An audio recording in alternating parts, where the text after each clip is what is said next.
Welcome to Advertising Week 2017 in New York. This is BJ Smith and this is AW360 Live.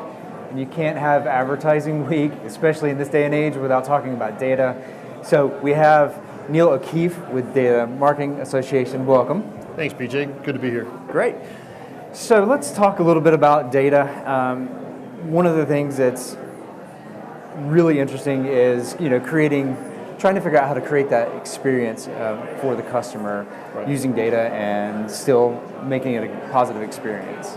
How do we go about doing that? That's a great question, BJ. Data is at the heart of all marketing. The Data and Marketing Association, we're celebrating our 100th anniversary this year. And from the beginning of time, regardless of channel, it's data that drives that relationship between the marketer and the customer.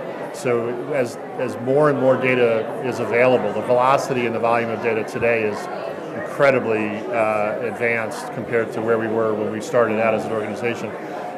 Taking that data, creating the message from the data, anticipating the customer's needs and wants, elevating the customer experience is where data fits in. It really supports the technology that's out there, but it's the data's at the heart of the relationship between the marketer and the customer. With all that's going on with mobile and with desktop and all of the digital that's happening, how are we keeping the data of the user safe and making sure that their best interests are also kept in mind? Yeah, no, at the heart of what the Data and Marketing Association stands for is customer preferences, and we really pride ourselves on the work that we do from an accountability and an advocacy standpoint on behalf of customers, not just the marketers who are members of the association. So giving the customer choice, giving the customer preferences that they can go in and change, making sure the marketers that are out there, whether they're members of the association or not, that we respect those preferences. That creates a much better relationship between the customer and the marketer. If you don't respect the preferences and you produce lousy advertising, it leads to ad blocking. And that's the problem that popped up a year or two ago. Customers really ran quickly toward the ad blocking technology that was out there.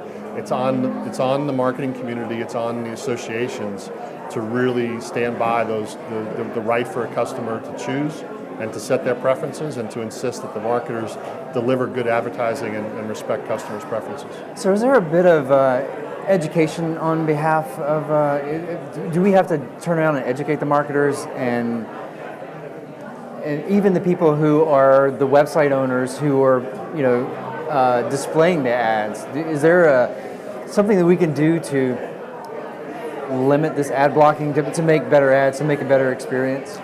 Yeah, there's an education process. Advertising Week is part of that. It's really bringing together the marketing community. The Data and Marketing Association, we have our annual event. It's actually coming up in 2 weeks. It's in New Orleans, October 8th through the 10th. We refer to that event as And Then. That's 2.5 days of education of the marketing community. There's a big part of it, though, that also is education for the customers, the consumers, letting them know that they have the ability to make the choice. When a customer chooses an ad blocker, it tends to be an all or nothing choice, and then you lose that connectivity with the brands that you do trust, that you want to shop from. If marketers deliver fun advertising, if they deliver an ad that's relevant, and now even more so, we saw that in the last election, that it needs to be in context. It's important, right? So context, relevance, value, personalization. If all those things come together, I think the customer will appreciate the ad. If any one of those pieces is missing, the customer then looks at the ad as being maybe invasive or crossing the line to what they want to release to the marketer from a communication standpoint. You mentioned something that caught my attention right away. You said that you celebrated the 100th anniversary. Yeah, it's 100 years of the Data and Marketing Association. What did data marketing even look like 100 years ago? It's evolved. Whether it was a box full of index cards that companies like Sears and JCPenney were using 100 years ago. It's amazing. We've been looking at how many of our members were around when we were founded, and companies that are really advancing marketing today, like IBM and American Express and Brooks Brothers and Citibank and JP Morgan Chase, they're all members of the Data and Marketing Association. Not all of them have been there the full 100 years, right. But that evolution from an index card box to an IBM data card to artificial intelligence today. It's the old slogan, "We've come a long way, baby." That is really true with data. I just think, I'm just picturing in my head this list of, this data analyst of 100 years ago with index cards and a spreadsheet that's actually a literal sheet of paper where they're having to write this stuff down. Yeah, there's a lot of simplicity involved, but at the heart of it, it's getting to know your customer. I remember being at a conference with SAS down in North Carolina, and they had a representative there from the Marriott. And something as simple as understanding your customer's preference for the daily newspaper. And the local manager was complaining, well, we need systems and we need to build it out. And they did just what you said.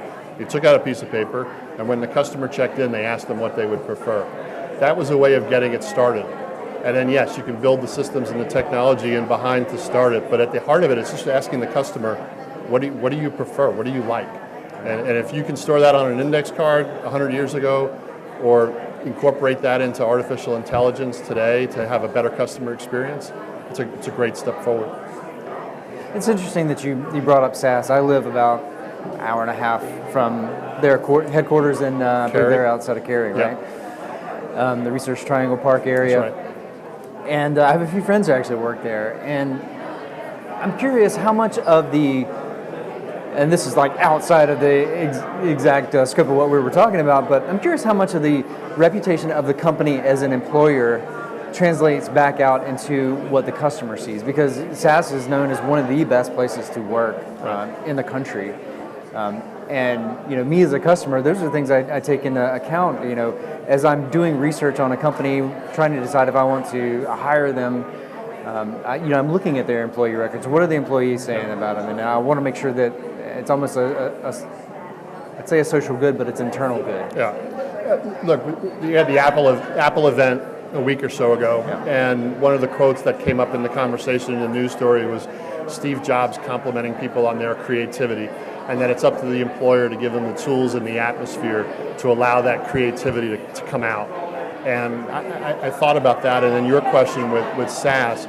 SAS was in the Research Triangle doing those things and having an approach to their employees in a way that is famous now with companies like Google and Facebook. Right. But they were doing it before Google and Facebook even existed, or maybe right at the dawn of their existence.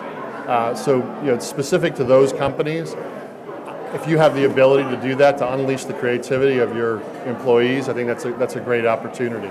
But at the end of the day, it's really connecting your employees to understand who the customer is. If that's the right way to do it, if that's the way to get the creativity out of the employee, that's terrific. There's lots of ways to do it. Those companies choose a very extravagant and an expensive way to do it, but I know they get a lot of return from it as well. So for them, it looks like it has a great ROI. Great. So Data Marketing Association has sponsored an event here yesterday and another one coming up later today. 11:30 this morning. We'll be over at 4 Times Square, and we're talking about our Identity Council. And DMA has created what we call structured innovation. Our members, companies like Oracle and LiveRamp and IBM, are incredibly innovative. We look at ourselves as the platform that creates the structure where they can all come together and allow that innovation to evolve, not just on the supply side, but with the client side. So companies like PCH and 1-800-Flowers are also part of the Identity Council. They'll be speaking today at 11:30, talking about the challenges to get to know the customer better. And that challenge really comes down to identity, challenges with attribution, challenges with cross-device. You talked about evolving channels before. Average customer goes through 3.5 devices in a given day and owns 7 devices or more at a household level. Right. So for the marketer to really make a connection and understand the customer across those devices, that's key to really building that relationship today. Excellent. Well, Neil O'Keefe with Data Marketing Association, thank you for joining us. You can stream this live if you aren't here, so you can enjoy that talk as well. I'm BJ Smith. This is Advertising Week New York, and we'll be back with more AW360 Live.